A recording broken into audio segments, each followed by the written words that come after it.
Nunca creí en historias extrañas, hasta que conocí a Mateo. Tenía 6 años, ojos grandes y oscuros que parecían absorber cada detalle a su alrededor y un lápiz siempre entre sus dedos. Vivía con su mamá, una mujer amable pero siempre nerviosa, que me llamó una tarde porque quería que yo, como familiar cercano, lo visitara. Al principio, pensé que sería solo un niño inquieto, curioso y creativo. No estaba preparada para lo que vería. Mateo amaba dibujar. Dibujaba casas, árboles, mascotas y un hombre que decía ser su otro papá. Al principio, todos pensamos que era un juego de imaginación. Cada dibujo mostraba a un hombre sonriente, con ojos profundos y cabello oscuro. Era un personaje constante, que Mateo incluía en todas las escenas, como si fuera parte de su día a día. Pero todo cambió cuando su madre me mostró un recorte de periódico antiguo. Un hombre desaparecido hacía 5 años, alguien que la policía nunca logró encontrar, era idéntico al hombre que Mateo dibujaba. Mi piel se erizó.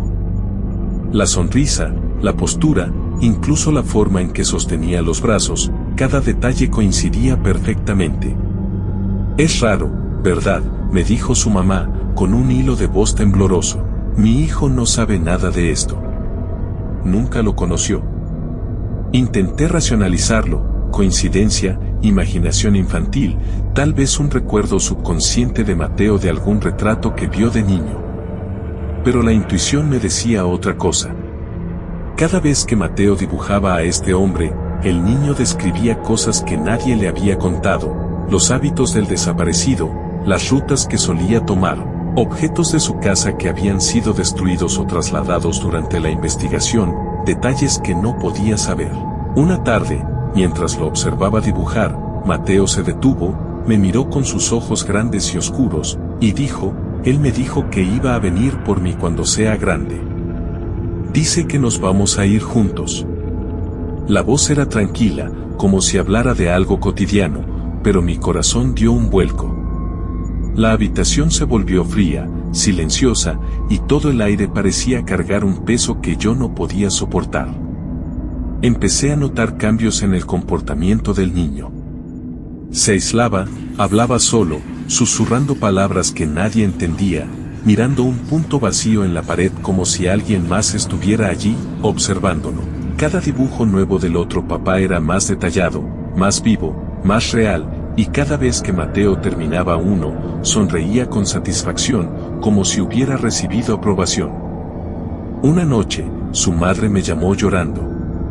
Mateo había gritado que el hombre venía a buscarlo, que estaba detrás de la puerta de su habitación. Nadie vio nada, solo las marcas en el suelo, como si alguien hubiera arrastrado los pies, y el lápiz de Mateo sobre la cama, dibujando sin manos que lo sujetaran. La sensación de terror en la casa era palpable, un frío que no desaparecía, sombras que parecían moverse con voluntad propia, y la risa tranquila de Mateo, repitiendo: «Él viene por mí, y por ti también si lo miras demasiado».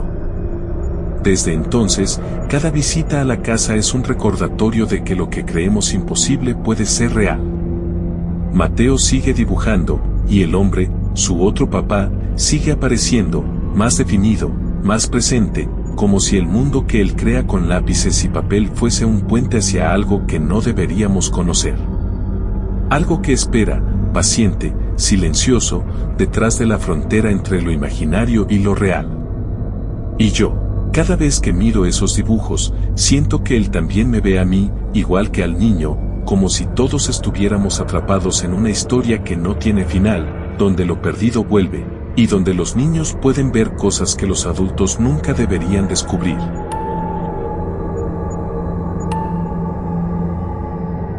Nunca imaginé que un simple juego pudiera volverse tan inquietante.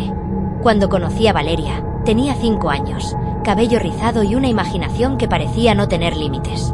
Su madre me había llamado preocupada porque Valeria hablaba constantemente de su amigo imaginario, un niño llamado Tomás que la acompañaba a todas partes. Al principio, todo parecía normal. Los niños crean amigos imaginarios, ¿no? Pero pronto las cosas empezaron a tornarse extrañas. Mientras Valeria jugaba en la sala, Ella señalaba un espacio vacío y hablaba con Tomás como si fuera tangible. Su voz era suave, inocente, pero había algo en la manera en que reía y respondía que me puso nerviosa. Entonces lo vi, pequeñas huellas en el polvo del piso. Huellas diminutas, exactas a las de un niño, que no correspondían a Valeria. Me acerqué y conté. Coincidían perfectamente con los pasos de alguien que caminaba por la habitación. Pensé que podía ser una broma, alguna imaginación mía, pero no era así. Cada tarde, después de que Valeria jugaba con Tomás, aparecían más huellas. En la alfombra, sobre la madera del suelo, incluso en el baño y el pasillo, lugares donde la niña no había estado. Huellas que parecían moverse, acercarse y alejarse, como si alguien caminara libremente por la casa mientras todos dormíamos. Un día, le pregunté a Valeria, ¿dónde está Tomás ahora? Y ella me señaló la pared, tranquila, sin miedo. Está ahí, pero no quiere que lo veas mucho. Dice que eres grande y no entenderías. Su voz era dulce, inocente, pero las palabras me dieron escalofríos.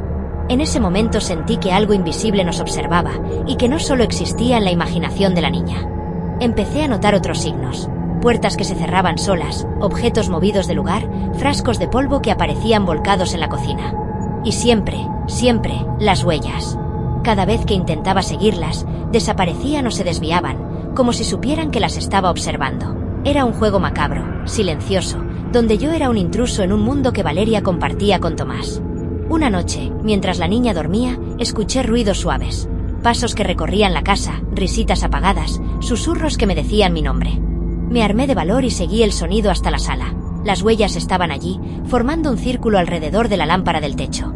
De repente, sentí un aire frío en mi nuca y una presencia detrás de mí. No había nadie, pero podía sentir como algo respiraba, caminaba, existía. Desde entonces, cada visita a la casa se convirtió en una experiencia aterradora. Valeria sigue jugando con Tomás, riendo y compartiendo secretos que nadie debería conocer. Las huellas continúan apareciendo, como recordándome que no es un juego inocente, que su amigo imaginario es algo más, algo real, que camina entre nosotros, tocando el mundo tangible, dejando marcas que prueban que lo que los niños ven no siempre pertenece a su imaginación. Y yo, cada vez que veo esas huellas, siento que estoy observando algo que no debería, algo que no entiende límites, algo que podría reclamarme si me acerco demasiado. Porque hay amigos imaginarios que son solo eso, y luego están los que caminan de verdad, dejando evidencia de que el mundo de los niños a veces es más oscuro y perturbador de lo que los adultos jamás podrían comprender.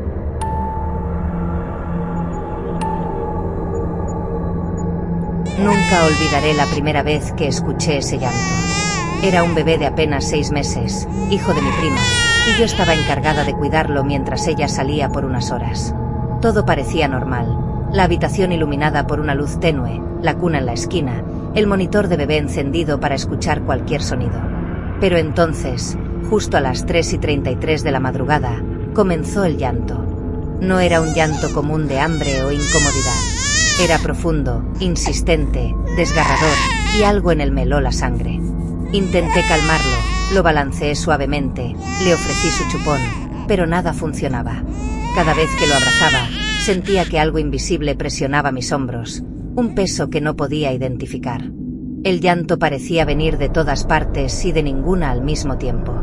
Mi respiración se aceleró. Miré el reloj. 3:33. Mi corazón comenzó a latir con fuerza. Decidí revisar la cámara del monitor. Lo que vi me paralizó. La cuna estaba vacía por un instante, como si alguien invisible lo sostuviera. Luego, en la pantalla, el bebé estaba allí otra vez, llorando, con lágrimas que parecían brillar con una luz propia. Cada vez que parpadeaba, la imagen cambiaba ligeramente. Sombras que se movían detrás de él, siluetas oscuras que desaparecían cuando intentaba enfocarlas. Esa noche, cada vez que el llanto comenzaba, notaba un patrón extraño. El sonido cesaba justo antes de que el monitor se apagara, como si alguien estuviera controlando la cámara, decidiendo exactamente cuánto podía ver y escuchar. Intenté grabar con mi teléfono, pero cada grabación mostraba solo imágenes normales. Un bebé dormido, tranquilo, inocente. Sin llanto, sin sombras, sin presión. Era imposible. Las noches siguientes se repitieron igual. 3:33, el llanto.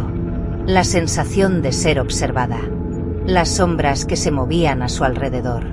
La cámara que parecía jugar conmigo, encendiéndose y apagándose a su antojo. El bebé seguía siendo un bebé, pero la habitación ya no era segura. Algo estaba allí, invisible, jugando con el tiempo, con la percepción, con el miedo. Una madrugada, decidí enfrentar lo que estaba pasando. Me senté frente a la cámara, esperando que el llanto comenzara. 3:33 y allí estaba, el bebé llorando, la cuna vacía por un instante, y luego el de nuevo. Sentí un frío intenso detrás de mí, como si alguien respirara sobre mi cuello. El llanto se volvió más insistente, más profundo, y de repente escuché una voz susurrar mi nombre: «No mires». Salí corriendo de la habitación, dejando al bebé dormido en la cuna. Sabía que no era solo un llanto. Era una advertencia, un patrón que no debía interrumpir, un aviso de que algo invisible rondaba la habitación, manipulando las cámaras y el tiempo, decidiendo cuándo podía verlo y cuándo no. Desde entonces, cada noche que paso cerca del monitor, siento la misma tensión, el mismo frío. Sé que el llanto comenzará siempre a las 3:33, y que justo antes de que la cámara se apague, algo invisible estará allí, observándonos, jugando con la realidad, con un bebé que parece normal, pero que es el epicentro de algo que nadie debería presenciar.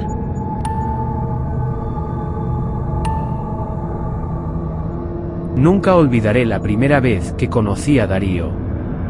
Era un niño de 7 años, callado, con ojos demasiado profundos para su edad.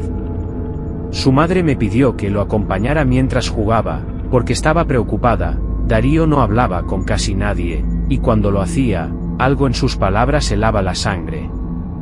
Al principio, todo parecía normal, jugábamos, dibujábamos, hacía gestos tímidos, pero no pronunciaba palabras. Su silencio era absoluto, incómodo, como si el aire que lo rodeaba estuviera cargado de algo que no podía explicar, hasta que una tarde, mientras hablaba con mi prima sobre un accidente que había tenido meses atrás, Darío se inclinó hacia mí, con voz suave pero exacta, repitió: «Si caes, nadie podrá salvarte». Mi corazón se detuvo. Era exactamente lo que yo había pensado en un momento de miedo y desesperación, algo que nadie más podía saber. Miré al niño, esperando que fuera una coincidencia, pero sus ojos eran fijos, observándome con una claridad aterradora. Pronto entendí su patrón. Darío no hablaba para comunicar cosas propias, sino para repetir lo que tú mismo pensabas en tus momentos más oscuros, y a veces, cosas que nadie había dicho en voz alta porque ya no estaban entre los vivos. Comentaba con precisión escalofriante lo que alguien muerto podría haber dicho, o lo que tú mismo pensabas que tu yo muerto hubiera dicho si aún estuviera allí. Cada vez que lo visitaba, su presencia era más intensa. Sentía un peso en la habitación, un frío que no se disipaba, como si cada palabra que pronunciaba arrastrara consigo ecos de los que ya no estaban. Una tarde, mientras revisábamos fotografías familiares, señaló un retrato de un tío fallecido y dijo, con la misma voz que él habría tenido: «Siempre supe que terminaría solo». Era imposible.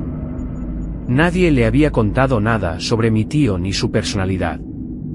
Las palabras brotaban como un susurro desde el otro lado de la vida, y Darío las repetía con una exactitud perturbadora. A medida que pasaban los días, me di cuenta de que no era solo repetición. Era como si Darío fuera un espejo de los muertos, un conducto que traía sus pensamientos y palabras al presente. Sentí miedo incluso cuando él permanecía callado, porque sabía que en cualquier momento abriría la boca y revelaría algo que nadie debería escuchar, secretos, advertencias, recuerdos que deberían permanecer enterrados. Una noche, mientras estaba solo en la sala con él, se inclinó y susurró: «Te olvidaste de mí».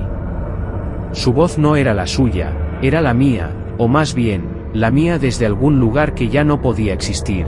Sentí un frío que me paralizó, y supe que el niño no era un simple espectador, era un mensajero, un recordatorio de que la muerte no siempre permanece silenciosa, y que los vivos no siempre entienden lo que los muertos todavía quieren decir.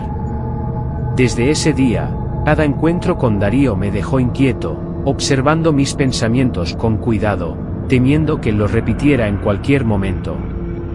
Porque he comprendido algo terrible: no es solo un niño que no habla, es un puente entre lo que fuimos y lo que dejamos atrás. Y cuando abre la boca, puede traer a la vida palabras que creías perdidas para siempre, palabras que no deberían escucharse, y que te recuerdan que incluso la muerte puede observarte a través de los ojos de un niño.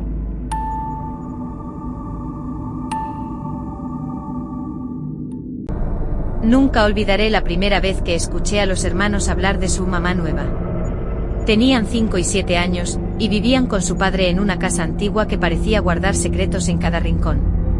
Cuando me invitaron a jugar con ellos, todo parecía normal, risas, juegos de mesa, dibujos en la sala. Pero pronto comenzaron a hablar de algo que no podía ignorar. ¿Quieres conocer a nuestra mamá nueva?, preguntó la niña con una sonrisa inocente, extendiendo su mano hacia mí. Su hermano asintió tranquilo como si la pregunta fuera algo cotidiano. Al principio pensé que hablaban de un juego, de una historia inventada. Pero sus palabras no tenían el tono de la imaginación infantil, había algo en su voz, un peso que me hizo retroceder.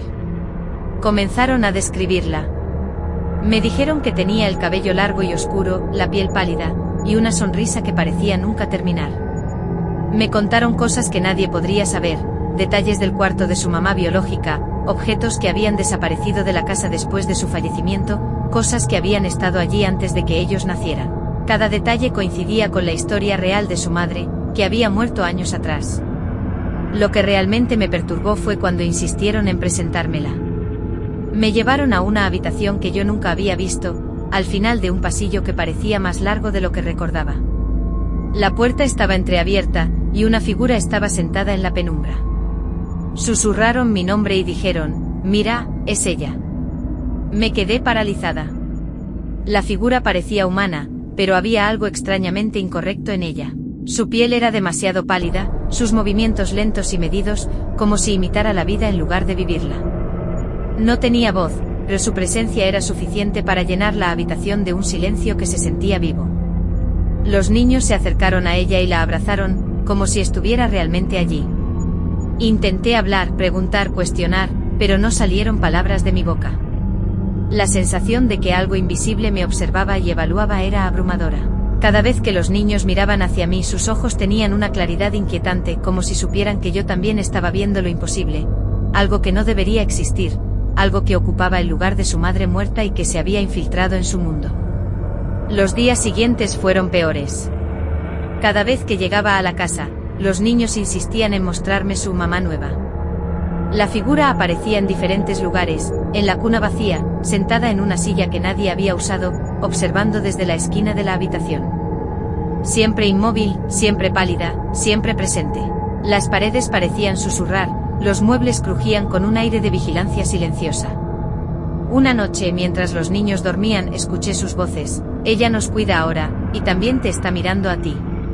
Me levanté con el corazón en la garganta y vi la figura reflejada en el espejo del pasillo, aunque la habitación estaba vacía.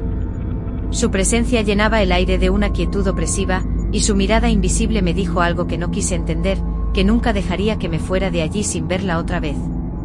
Desde entonces, cada visita a la casa es un recordatorio de que lo imposible puede existir. Los niños siguen jugando con su mamá nueva, y yo sigo viendo con terror silencioso, como algo que no pertenece al mundo de los vivos puede ocuparlo con total naturalidad, enseñando que los niños a veces ven más de lo que los adultos estamos preparados para comprender. Y yo cada vez que cierro los ojos, siento que ella sigue ahí observándome, paciente, esperando a que vuelva, a que la vea de nuevo, porque su existencia es tan real para ellos como para mí imposible.